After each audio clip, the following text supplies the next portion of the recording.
Hello, my dear friends. How wonderful to have you here with me today. I know the world out there is so busy, isn't it? Everyone rushing around, no time to listen to stories from their elders.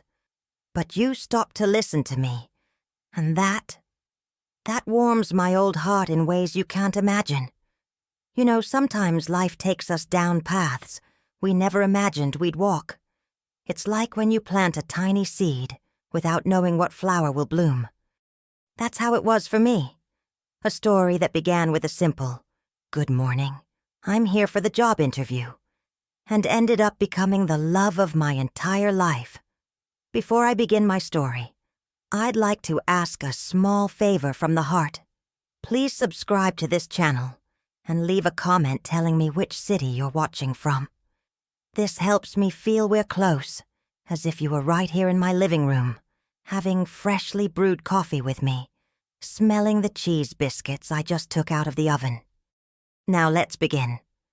Make yourself comfortable as I tell you how a house embraced me when I needed a home most, and how love can bloom in the most unexpected places, even when we no longer expect anything from life.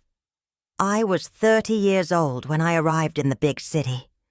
It was a time when a single woman from the countryside was viewed with suspicious eyes, as if she carried some secret or shame. I came from Millville, a place so small in Alabama that it barely appeared on postal maps. In my little leather suitcase, worn by time, I brought a few simple clothes, a rosary my mother gave me when we said goodbye, a yellowed photograph of my parents, and a heart full of hope. Oh, and also an address written on a crumpled piece of paper that I'd held tightly all night, afraid of losing it. Acacia Street, number 28. That's what they told me at the bus station when I asked where to find the family that needed a live-in housekeeper.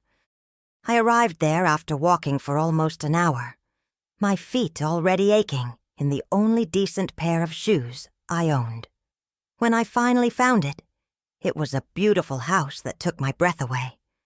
Not one of those mansions you see in magazines, but a home of good people, with light yellow walls and large dark wooden windows. In front was a carefully tended garden, where even the stones along the path seemed to be in exactly the right place. Later I would discover that garden was Mrs. Celeste's refuge, where she went to talk with God, as she used to say. I straightened my light blue dress that I had ironed at the bus station, took a deep breath, inhaling the scent of night-blooming jasmine coming from the garden, and knocked on the door. My hands were trembling so much I could hear my fingernails clicking against each other. It was Mr. Henry who opened the door, tall, with broad shoulders like someone who had carried responsibilities all his life. The already graying hair at his temples contrasted with his still firm face, and those eyes, my God, what eyes! Deep blue eyes that seemed to see into your soul, but in a good way, looking to understand, not to judge. He was 52, but carried a quiet dignity that came not from age but from character. "Good morning, I'm Margaret. I've come about the housekeeper position," I said, my voice almost failing, my heart nearly jumping out of my mouth from nervousness. He looked at me for a moment that seemed like an eternity. Then a slight smile appeared at the corner of his mouth. "Come in, Margaret. My wife is expecting you." His voice was deep, but had a gentleness that instantly calmed me. I followed his steps down the hallway with wooden floors that creaked slightly underfoot. The walls were covered with picture frames holding black and white photos, frozen images of happy moments. The smell of the house was a mixture of lavender and something baking in the oven. And then I met Mrs. Celeste. My heavens, how that image stayed engraved in my memory. She was sitting in a dark green velvet armchair near the window, the late afternoon light bathing her pale face, so thin, so fragile that it seemed a strong wind might carry her away. She wore a simple navy blue dress and a light silk scarf covering her head where her hair had already thinned.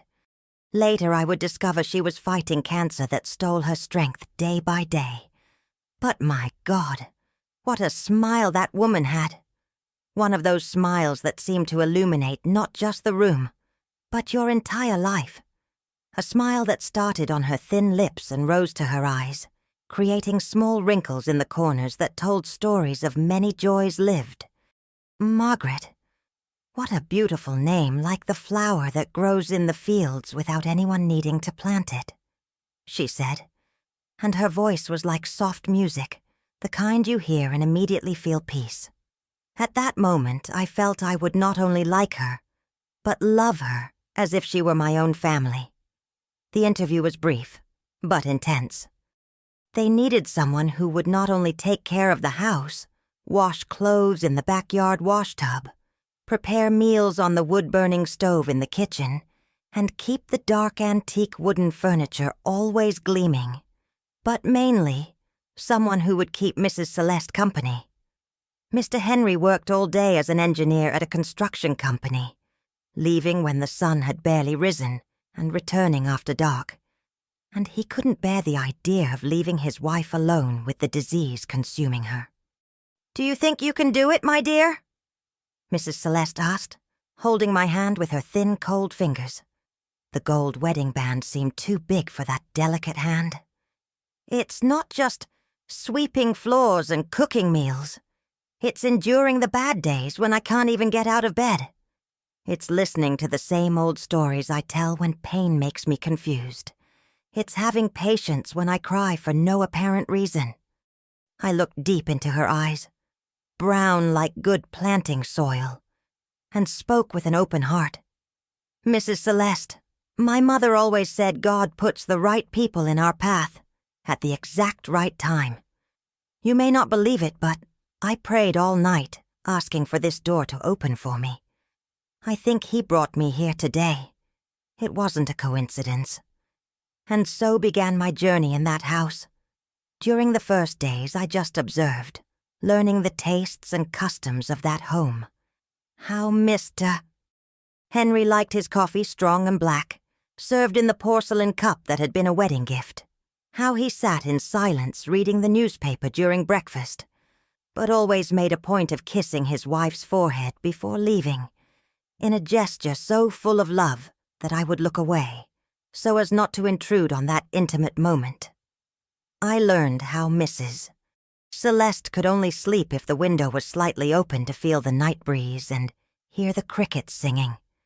How she kept dried flowers between the pages of the poetry book she loved so much. How she smiled when she heard those old songs by Frank Sinatra and Bing Crosby on the radio, closing her eyes as if traveling to a time when her body didn't hurt. I started waking up at the first rooster crow to light the wood stove and have coffee ready before Mr. Henry left. The kitchen would soon fill with the smell of homemade bread I had learned to make from my grandmother. He would always come down the stairs adjusting his tie, and when he smelled it, his tired face would light up for a moment. "Thank you, Margaret. This is delicious," was all he would say. But the way his eyes lingered on mine for a second longer than necessary told me that this simple gesture meant a lot. It was as if that hot coffee was a little piece of normalcy in a world that was crumbling around him, with his wife's disease advancing inexorably. With Mrs. Celeste, the days had a different rhythm. I helped her bathe, carefully soaping that body that was becoming increasingly fragile. Dried and combed what was left of her hair, as the disease consumed not only her strength, but also her outer beauty. One day she herself asked me to cut what remained very short. "Why suffer little by little, Margaret? Better to pull out the thorn all at once." Sitting on the back porch with scissors in hand and a tight heart, I cut the last strands of brown hair that still remained. As the locks fell to the cement floor, she didn't shed a single tear. But I cried for us both in silence as I swept up those little pieces of her that the wind would soon carry away. On afternoons when she felt a bit better, I would read to her when her eyes were too tired to make out the small letters in books. That's how I came to know Robert Frost, Emily Dickinson, and so many other poets she loved. And gradually, between readings, she would tell me pieces of her life, like someone handing over small treasures of trust. "You know, Margaret," she told me one afternoon, as I arranged pillows around her in bed, "Henry and I were never able to have children. It was a pain we carried in silence for many years. In the beginning, I would cry every time I saw a pregnant woman on the street. Later, I learned to smile and move on. It was a great sadness for us both, but we learned to be family to each other." I listened, keeping every word in my heart as I smoothed the bleached cotton sheets I had put out to whiten in the morning sun. She continued, her voice growing softer, almost a whisper. "Sometimes God doesn't give us what we ask for so fervently, but gives us exactly what we need. I begged for children for years, lit candles, made promises. But what I received was a love that sustains me even today, even with this failing body. A love that doesn't let me give up when the pain tightens. Henry," and here she smiled with watery eyes, "he never looked at me with pity. Even on days when I can't even get up, he looks at me as if I were the same girl he fell in love with 30 years ago." Gradually, almost without noticing, that house began to feel like my home too. The walls that at first seemed imposing became welcoming. I came to know every corner, every creak in the floorboards, every stain on the ceiling that seemed to draw different figures depending on the daylight. After lunch, when Mrs. Celeste rested a bit, I would tend the garden she loved so much but could no longer maintain. I learned to prune the rose bushes just right, to recognize when the hydrangeas needed more water, to loosen the soil around the rosemary plants that perfumed the air. With my hands in the dirt, I felt I was somehow keeping a part of her alive. At night, the three of us would have dinner together. At first, I ate in the kitchen, separate from them as custom dictated. But it was Mrs. Celeste herself who one evening appeared at the kitchen door, leaning on her carved wooden cane. "What nonsense is this, Margaret? We're so few in this big house, and you here all by yourself. Come sit with us, girl. Food tastes better when shared." And so we began to share not just the mahogany table in the dining room, but stories, memories, and even the silent tears that ran down Mr. Henry's face when Mrs. Celeste's test results brought news no one wanted to hear. It was on one of those winter nights with rain beating against the windows that Mrs. Celeste held our hands over the table, mine and her husband's, and said with a calm certainty, "You two are my family. The bonds God gives aren't always blood bonds. Sometimes they're soul bonds." One day I was cleaning their room, wiping dust from the furniture with a damp cloth, when I found inside a small wooden box an old photograph, already somewhat yellowed by time. It was Mrs. Celeste as a young woman, beautiful in a simple white dress that came to her knees, holding a small bunch of wildflowers next to Mr. Henry, much younger with all dark hair and a smile I had never seen on his now always serious face. They were standing in a simple garden with a mulberry tree in the background. When she saw me looking at the photo with such interest, she smiled in that way that lit up the entire room. That was our wedding, nothing grand like they do these days. Just us, the parish priest, a few close friends, and the love we promised to care for, like a delicate plant. That afternoon, sitting on the porch as the sun slowly sank toward the horizon, painting the sky orange and pink, she told me how she met Mr. Henry at the town library. She was looking for a poetry book for a presentation at the school where she taught children. He helped her reach the volume on a shelf too high for her. "Our first meeting was among books and verses of Frost," she said, her eyes shining with the memory. And so our story continued. He wrote me letters for 3 months before asking me to be his girlfriend. Letters with poems copied by hand, With words he said he didn't have the courage to speak while looking into my eyes. I keep them all to this day in a box under our bed. Gradually, they began including me in their lives, not as an employee, but as family. When Mr. Henry's sister came to visit from Boston, bringing expensive gifts and suspicious glances at the house that no longer shone as before, because of the illness, Mrs. Celeste made a point of introducing me. "This is our Margaret. I don't know what would become of us without her." When the doctor sent me home saying there was nothing more they could do at the hospital, it was she who gave me strength to keep fighting. She doesn't just take care of our house, Irene. She takes care of our souls. Margaret," the way she said it with so much affection in her weak voice, filled my eyes with tears. I, who had come alone from the countryside with no one in the world, except a distant cousin who barely remembered my name, found people who welcomed me, as if I were part of them, as if that space between them had been reserved for me all along. And that's how, without realizing it, their house became the house that embraced me. And every floorboard, every creaking door, every window that let in the golden light of late afternoon, everything became part of me too.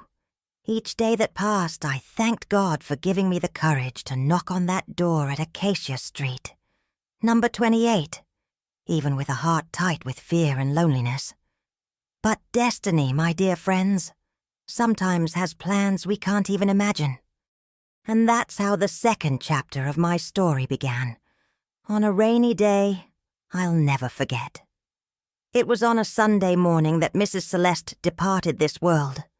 A beautiful morning with birds singing in the garden she loved so much, as if all of nature were saying goodbye to her too. The night before she had seemed even a bit better. She asked to sit on the porch after dinner, wanted to drink some of the lemon balm tea I had made. She held my hand and Mr. Henry's as she looked at the stars. "You two are my stars here on earth," she said with a weak smile. "Never forget that." In the early hours, I heard a noise coming from their room. It was Mr. Henry calling me with a voice I had never heard before. Broken. Desperate. I ran down the hallway, my heart nearly coming out of my mouth. When I entered the room, he was sitting on the edge of the bed, holding her hand, his face wet with tears. "Margaret, she's gone. She's gone." I'll never forget that moment. Her serene face as if she were just sleeping. Mr. Henry's hands trembling so much they could barely hold hers. The heavy silence that seemed to swallow the entire house. I don't know where I found the strength, but I approached, gently closed her eyes and hugged Mr. Henry. He cried on my shoulder like a lost child, sobs shaking that strong body that suddenly seemed to have turned to paper. "You're not alone," I whispered. "I'm here." The days that followed were like walking through a bad dream. The wake, the funeral, people arriving with their words of comfort that didn't comfort at all. Mr. Henry seemed a shadow of himself, responding automatically, thanking people for their condolences, as if just playing a role. At night, when everyone was gone and the house was finally quiet, I found him sitting in the green armchair that had been her favorite, staring into space, holding one of the poetry books she had loved so much. "You need to eat something," I said, placing a tray with soup and bread on the small table beside him. He raised his eyes to me, and my heart tightened. I had never seen so much pain in a single look. "What for, Margaret? What's the point of continuing?" I sat on the floor at his feet, as I had done so many times at her feet when reading poetry on quiet afternoons. "Because Mrs. Celeste wouldn't want you like this. Because each day you continue is a way of honoring the love you had." He didn't answer but picked up the spoon and slowly began to eat the soup. It was a start. In the weeks that followed, I created a quiet routine with him. In the morning, I'd have coffee ready before he came down, with the fresh bread I knew he liked. He would drink it in silence, sometimes managing a small smile of gratitude. At the end of the day when he returned from work, where he had gone back because staying at home just makes you think about her all the time, I would serve dinner, and we would sit at the table, sometimes in complete silence, sometimes talking about trivial things from the day. One night, almost 2 months after her passing, I was in the kitchen finishing washing the dishes when I heard a noise coming from the living room. I went to check and found Mr. Henry sitting on the floor, surrounded by old photographs spread around him. I approached slowly, not knowing if I should interrupt that moment, but he raised his eyes to me, and for the first time I saw a genuine smile on his face. "Margaret, come see. I found these old photos of Celeste. Look how beautiful she was." I sat beside him on the carpet and took one of the photos. It was Mrs. Celeste as a young woman, perhaps in her early 20s, smiling at the camera in a summer dress, her hair blowing in the wind. "This was on our second date," he explained, his voice soft with the memory. "We went for a picnic in the town park. She brought a basket with bread rolls she had made and recited poems by heart as we ate. I think I fell in love with her at that exact moment. That night was different. For the first time, Mr. Henry spoke about her, without pain choking his voice. He told stories of their courtship, their marriage, funny and tender moments they had shared, and I listened to every word, keeping those pieces of her, of them, in my heart. When it was already quite late, he carefully gathered the photos and got up from the floor with a sigh. "Thank you, Margaret," he said, holding my hands between his. "Thank you for staying, for taking care of this house, of me." It was the first time I felt a different warmth in my chest when he touched my hands. A warmth that scared me, that made me lower my eyes in confusion. "No need to thank me, Mr. Henry. Mrs. Celeste was very important to me, too." Gradually, the days became less heavy. The pain was still there, of course, but we began to find small moments of light among the shadows. A comment about something that had happened at his work that made me smile. A new recipe I tried that he praised. The late afternoon sun coming through the living room windows as we had coffee together. I began to notice small changes in our routine. Mr. Henry started coming home earlier from work. Sometimes he would bring a pastry from the bakery near his office. "Because you like sweets so much, Margaret." Or a book he had seen in a bookstore window and thought I might like. One Saturday morning I was in the garden tending to the rose bushes that Mrs. Celeste had loved so much when I felt a presence behind me. It was him, watching me with a look I couldn't quite decipher. "Celeste always said you had blessed hands for plants," he said, approaching. "That everything you touched would bloom." I felt my face grow warm with the unexpected compliment. "I learned from my grandmother back home. She said plants are like people. They need care and conversation." He smiled a smile that reached his eyes for the first time in a long time. "And do you talk to the plants, Margaret?" "Yes, Mr. Henry, especially to these roses. I tell them how my day went, what I'm feeling." I suddenly fell silent, realizing I had said too much, but he didn't seem to find it strange. On the contrary, he crouched down beside me and carefully touched one of the roses. "And what have you been telling them lately?" Our eyes met, and something silent passed between us. Something that made my heart race in a way I had never felt before. That I'm happy to see you starting to smile again. That night we had dinner together as usual, but something had changed. The conversation flowed more easily. There were more smiles, fewer heavy silences. After dinner, instead of retiring to his study as he always did, he invited me. "Would you like to listen to some music with me in the living room, Margaret?" I accepted, surprised and a little nervous. He put a record on the player. It was classical music, something I had never heard before, and sat in the armchair. I sat on the sofa, my hands restless in my lap, not quite knowing what to do. This was one of her favorites, he commented, closing his eyes for a moment. Chopin. She said it was like hearing rain falling gently. The music filled the room with a beauty that touched me deeply. When I looked at him again, I noticed he was watching me. You miss her very much, don't you? I asked softly. Every day.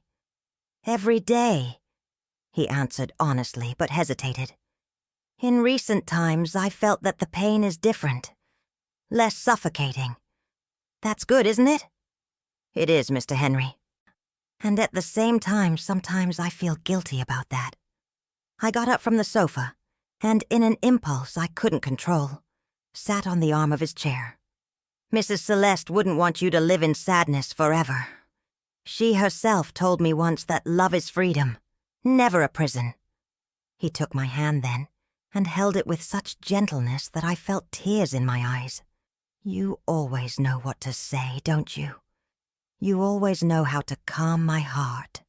It was at that moment, listening to Chopin in the room lit only by a lamp, that I realized something deep was being born between us, something that both frightened and enchanted me. One Sunday, a few months later, we were both in the kitchen. I was teaching him how to make the cornbread he liked so much. It's time for you to learn to fend for yourself a bit in the kitchen. When our hands touched over the bowl of batter, I felt a shiver run through my entire body. Margaret. He said my name differently, softer. I need to tell you something, but I don't know how you'll react. My heart almost stopped. Was he going to tell me he didn't need me anymore? That it was time for me to look for another place? What is it, Mr. Henry? I asked, drying my hands on my apron, trying to hide the trembling I felt. In these past months, since Celeste left us, you have been my strength, my comfort, my light. He swallowed hard, visibly nervous. I know it may seem too soon, that it may seem wrong, but I'm beginning to feel something for you that goes beyond gratitude. It was as if the ground opened beneath my feet. So many emotions mixed inside me. Surprise, joy, guilt, fear. But, Mrs. Celeste, was all I managed to say, my voice almost disappearing. He smiled tenderly, touching my face lightly. Remember her last day, when the three of us were on the porch looking at the stars? She held our hands together and said we were her stars on earth. Sometimes I think that maybe she knew, that maybe she didn't want us to be alone. The tears began to fall then. Tears I couldn't control. Tears of relief, of fear, of a feeling that had been growing silently within me as well. I never meant to disrespect her memory, I confessed between sobs. Neither did I, Margaret. Neither did I. But I think the greatest respect we can pay her is to be honest with our hearts. And my heart is beginning to beat for you. That afternoon, sitting at the kitchen table with the forgotten cake batter, we talked for hours about fears, about guilt, about the future, about how the feelings had begun to change gradually, almost imperceptibly, about how each small gesture of care had planted a seed that was now blooming. I don't want to rush anything, he said, holding my hands across the table. We can take it slow, discovering this new path together. What do you think? I took a deep breath, looking into those blue eyes that now looked at me, not with sadness, but with hope. I think that maybe this is what life has reserved for us. A love born of care, respect, shared pain. The first kiss came weeks later, on a quiet Sunday afternoon. It was a respectful kiss, almost shy, like two young people discovering love for the first time. My heart was beating so hard I thought he might hear it. We began to sit together on the porch on starry nights, talking about our lives, discovering things about each other we didn't know. I told him about my childhood in the countryside, about the dreams I had as a little girl, about the fears I carried. He told me about his youth, his years of study, the first time he saw Celeste. "She will always be part of our story," he said one night, looking at the stars. "I don't want you to think I'm trying to replace her." "I know," I replied, nestling closer to him. "Each love has its place, its time. What I feel for you doesn't diminish the respect and affection I have for her memory." Gradually, the neighbors began to notice the change. The curious looks, the barely disguised comments. "His mourning was very short, wasn't it? She was the maid, and now, what is she?" One afternoon his sister appeared without warning. Irene, with her expensive dresses and her way of looking down her nose. She found me in the living room arranging flowers in a vase. Flowers that Henry had brought for me. "So the rumors are true," she said with disdain. "You got what you wanted, didn't you? You tricked my brother when he was vulnerable." I felt the blood freeze in my veins. Before I could answer, I heard Henry's voice behind me, firmer than I had ever heard it before. "I will not allow you to speak to her like that, Irene. Not in my house. Not to the woman I love." It was the first time he said those words. The woman I love. And they were spoken not to me in a moment of intimacy, but as a declaration of protection, of respect. "Henry, have you lost your mind? She was your maid. What will people say? What would Celeste say?" I saw his fists clench, but his voice remained controlled. Celeste knew Margaret's heart better than anyone. She would know there is no more worthy, honest, loving person to be by my side. Irene left, slamming the door, swearing never to return. When we were alone, he hugged me tightly. "I'm sorry about that," he murmured against my hair. "People will talk," I replied, hiding my face against his chest.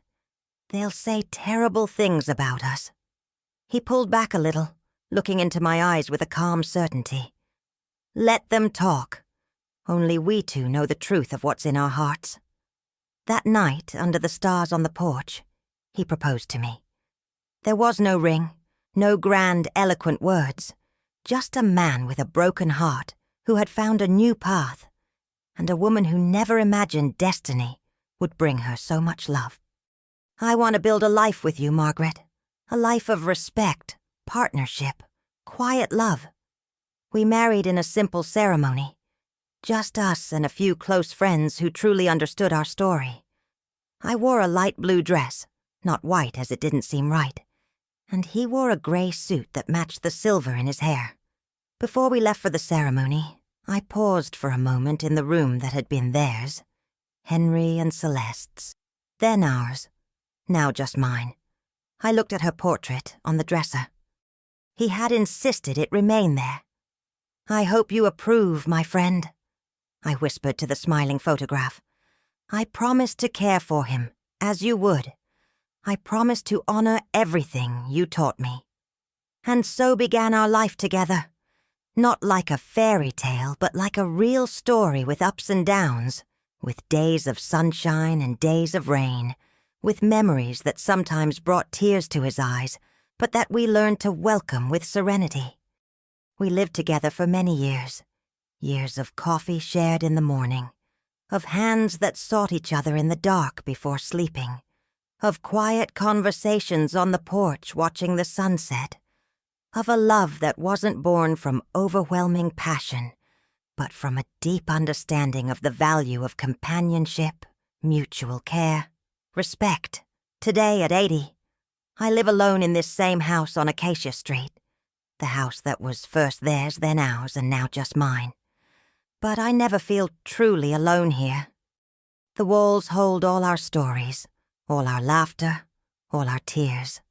Henry left 5 years ago. It was on a spring day with the garden in full bloom, as he liked it. He passed peacefully, holding my hand, after telling me, "You were the gift life gave me when I thought I didn't deserve gifts anymore." I continue our routine. I wake up early, prepare my coffee the way he liked it, strong and black. I tend the garden every morning and talk to the plants that are now my confidants. In the afternoon, I sit on the porch in my rocking chair, the one he had specially made for me on our 20th wedding anniversary. "So you'll have somewhere to rest when we get old," he said on that occasion, with that smile that never lost its ability to warm my heart. Occasionally, I receive visits from young couples in the neighborhood who come to have tea with me and hear our story. Many don't believe it when I tell them. "Really, Mrs. Margaret, you were the maid and then married your employer?" they ask, eyes wide with surprise. I just smile, rocking gently in my chair. Life doesn't follow the scripts we imagine, my children. Sometimes love is found where we least expect it. One of those afternoons I was sitting right here embroidering a tablecloth. My fingers aren't as nimble anymore, but I still like to keep my hands busy, when a young neighbor asked me, "Mrs. Margaret, didn't you ever feel, I don't know, like you were living in the shadow of your husband's first wife? Didn't you ever feel jealous of her?" The question caught me by surprise, but it didn't offend me. It was a natural curiosity, especially coming from someone so young. I put down my embroidery in my lap and looked at the portrait I keep in the living room, a photo of the three of us taken shortly before Celeste passed. We were in the garden, she seated in a chair, Henry and I standing beside her, all smiling despite the circumstances. Never, my dear. Do you know why? Because the love Henry felt for Celeste didn't compete with the love he felt for me.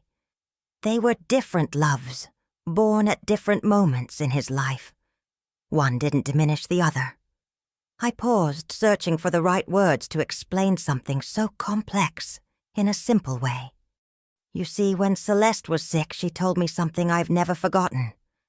We were alone, and I was arranging pillows around her in bed when she took my hand and said, "Margaret, our heart is like a garden. It has room for many different flowers, and each one has its own beauty." At the time, I didn't quite understand what she meant. Today, I understand perfectly. The young woman seemed to reflect deeply on my words. But wasn't it strange to live in the same house, use things that were hers? I smiled at the innocence of the question. At first, yes. There were corners of the house that still seemed to belong to her. The side of the bed where she slept that remained empty for months, even after we began to grow close. The vanity with her perfumes that Henry didn't have the courage to remove. But gradually, we created our own spaces, our own memories. I remembered a special moment then, and my eyes filled with tears. You know what Henry did the day he proposed to me? He took me to the room that had been theirs, opened the door and said, "This room held one great love. Now it will hold another, if you accept." And then together we rearranged the furniture, painted the walls a different color, bought a new bedspread. Not to erase the past, you understand, but to show we were ready to write a new chapter. The girl sighed, enchanted by the story. "You were very brave, Mrs. Margaret. It wasn't courage, my child. It was love. And true love makes us overcome fears we didn't even know we had. On days like today, when the wind moves the curtains the same way it did on those afternoons, when we sat together to read, I can almost feel their presence. Celeste with her serene smile and wise eyes, Henry with his large hands that held mine as if they were made of porcelain. Sometimes the older neighbors ask if I ever think of selling the house, moving to a smaller place, more practical for a lady your age. I always respond with a smile and a shake of my head. This house is part of me, just as I am part of it. Each corner has a story. How could I leave behind so many memories? In our bedroom, which was once theirs, then ours, now just mine, I still keep the wooden chest where Henry stored the letters Celeste wrote to him during their courtship. Next to it, in an identical chest, the letters he wrote to me during the years we were together. It was a surprise to discover after he was gone that he had a habit of writing me little notes, sometimes just a few lines, and keeping them in his study. I found them in a locked drawer, all organized by date. The first one was from a week after our first kiss. "Margaret, today I noticed you have a small birthmark behind your left ear. How had I never noticed before? I want to discover every detail, every secret you keep. Your H. This house saw our love bloom and mature. It saw our arguments too. Because yes, we fought like any normal couple. He was stubborn as an old mule, especially when it came to health. How many times did I practically have to force him to go to the doctor when his cough wouldn't go away? And I was always jealous of the young secretaries who worked with him. Nonsense, he would say, kissing my forehead. My heart has had an owner for a long time. I remember a serious argument we had a few years after we married. I wanted to renovate the kitchen, change everything, modernize it. He resisted, saying it was fine the way it was. "This kitchen has history, Margaret," he argued. "Sometimes too much history suffocates, Henry," I replied, hurt at thinking he wanted to keep the house exactly as it was in Celeste's time. We barely spoke for 3 days until one night he came into the kitchen, where I was preparing dinner in silence, and placed an envelope on the table. "What's this?" I asked without opening it. "See for yourself." Inside were drawings, floor plans, ideas for a new kitchen. He had consulted an architect, shown references, thought of every detail. "Why did you change your mind?"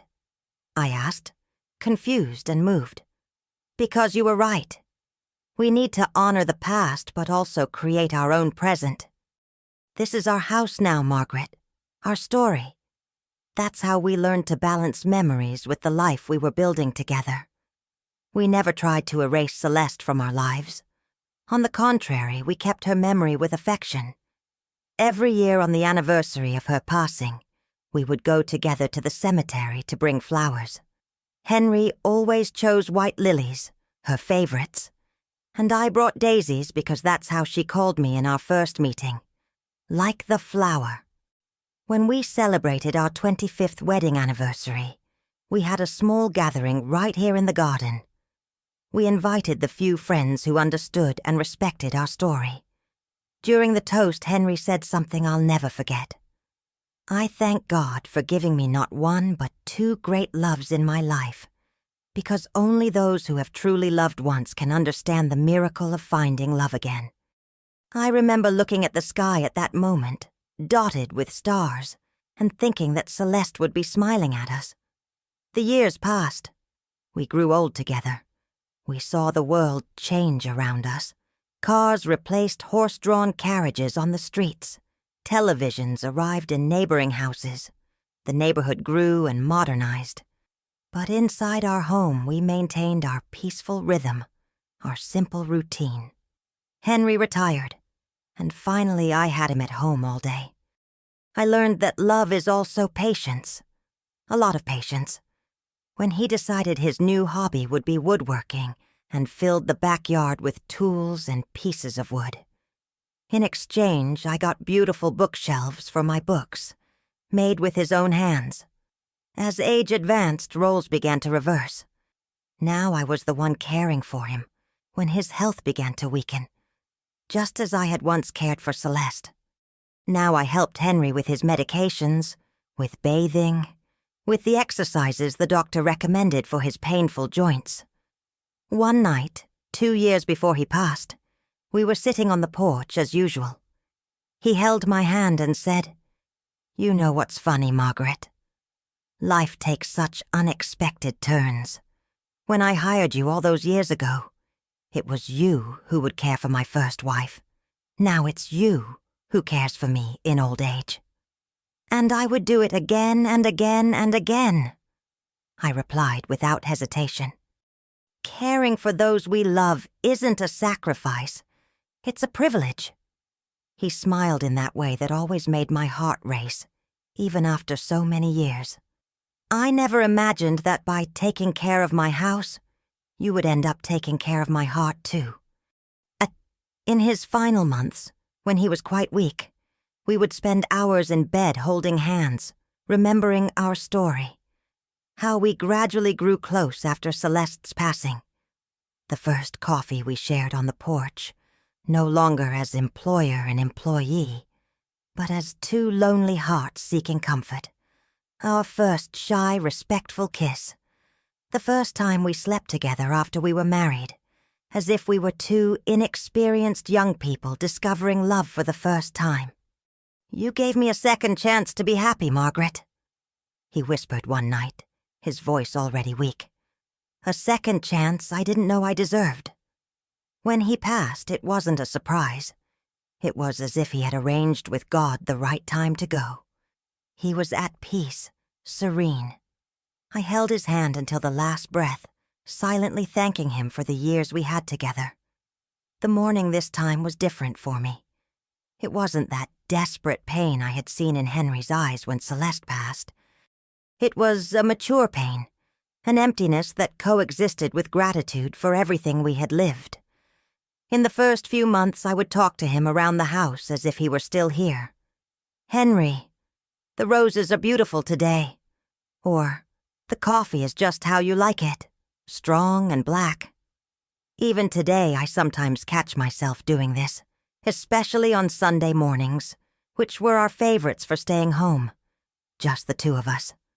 Now, at this advanced age, I have time to reflect on the life I've had. I never imagined when I left my small town with just a little suitcase and a lot of fear that destiny would have such a story in store for me. A story of two loves, so different and so important. Celeste taught me about dignity in the face of suffering, about how love can remain intact even when the body fails. Henry showed me that the heart has an incredible capacity to rebuild itself, to find new paths even after the deepest loss. And I think my lesson was about patience, about how to let things happen in their own right time, without forcing, without demanding, about how life has its own plans for us, often better than those we dream of. When I look at this house now, I see layer upon layer of history. The house that was built by a young couple full of dreams. The house that embraced illness and farewell. The house that witnessed the silent birth of a new love. The house that saw us growing old side by side, wrinkles appearing, hair whitening, but hearts remaining young. People ask me if I don't feel lonely now. How could I? I have memories, I have letters, I have photographs on the walls that tell our story. And most importantly, I have the certainty that I was deeply loved twice, in different ways, but equally true. I sit here in my rocking chair by the window, where the light enters softly in the late afternoon. The same light that illuminated so many chapters of my life. I embroider, I read, I receive visitors. I tell and retell our story to whoever wants to listen.